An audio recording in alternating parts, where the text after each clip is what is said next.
वैभव जो 26 साल का है, उसकी अभी अभी नई शादी हुई है और उसकी एक खूबसूरत सी बीवी भी है।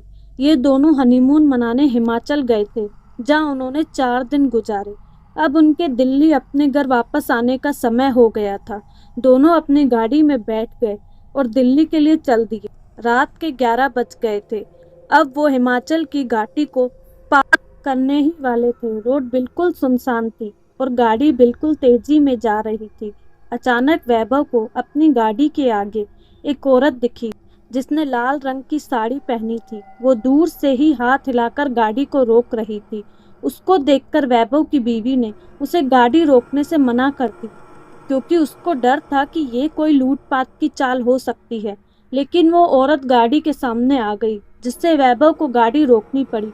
वो औरत जोर जोर से दरवाजे को पीटने लगी। उसके चेहरे के हाव भाव से ऐसा लग रहा था जैसे वो किसी बड़ी मुसीबत में हो। वैभव की बीवी ने उसे गाड़ी रोकने से मना कर दिया। उसने कहा कि ये कोई चाल हो सकती है, हमें बाहर नहीं जाना चाहिए। पर वैभव ने बोला कि अगर सच में ये किसी मुसीबत में होगी तो उसे हमारी ज़रूरत हो, क्योंकि उसको देखकर वो अच्छे खासे घर की लग रही थी। ये बोलते ही वैभव ने गाड़ी का दरवाज़ा खोल दिया और बाहर आ गए। वो औरत घबराते हुए बोली, प्लीज़ मेरी मदद करो। वैभव ने बोला, क्या हुआ? उस औरत ने जवाब दिया कि मेरी गाड़ी नीचे खाई में गिरकर एक पेड़ से टकरा गई है और उसमें मेरी छोटी सी बच्ची फंसी हुई है। प्लीज़ उसको बाहर निकालो। ये सुनते ही वैभव की बीवी भी बाहर आ गई और तीनों खाई की ओर भागे। उन्होंने देखा कि वो गाड़ी थोड़ी नीचे एक पेड़ से टकराई हुई है। वैभव झट से नीचे की ओर गया।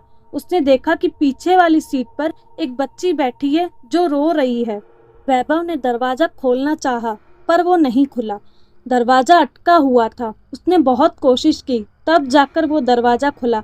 वैभव ने उस लड़की को बाहर निकालकर अपनी गोदी में रख लिया, पर लड़की अभी भी रोई जा रही थी और मम्मी मम्मी कह रही थी। तभी वैभव की नज़र आगे वाली ड्राइविंग सीट पर गई, जहां उसे कोई बैठा हुआ लगा।